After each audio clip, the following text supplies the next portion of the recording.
बंद कर दिया गया, মাদ্রাসা বন্ধ করে দেওয়া হয়েছে। बड़े हमारे शयूख शेख मुतवक्किल जैसे और उनके कई फका बेदर्दी के साथ शहीद कर दिए। অনেক শাইখকে হত্যা করা হয়েছে।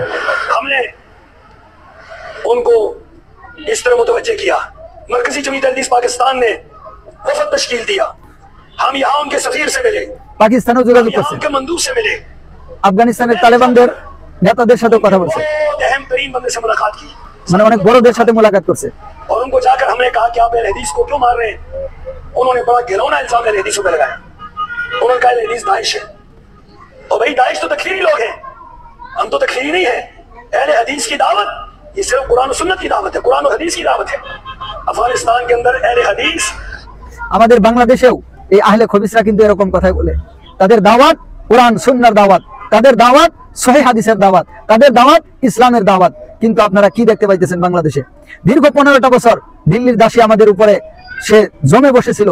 এই যে বাংলাদেশে আহলে খবিস যারা আছে তাদের কি প্রতিক্রিয়া, তাদের কি কাজ আপনারা দেখেছেন।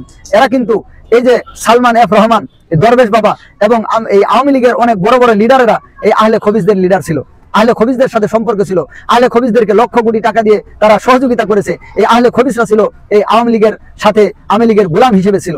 তো সম্ভবত যেটা বোঝা যায় এই আহলে খবিসের কথা শুনে যে এই আহলে খবিসরা তা আফগানিস্তানের আহলে খবিসরাও সম্ভবত আমেরিকার গোলামি করেছে, যে কারণে হয়তো বিষয়টা এরকম হয়েছে।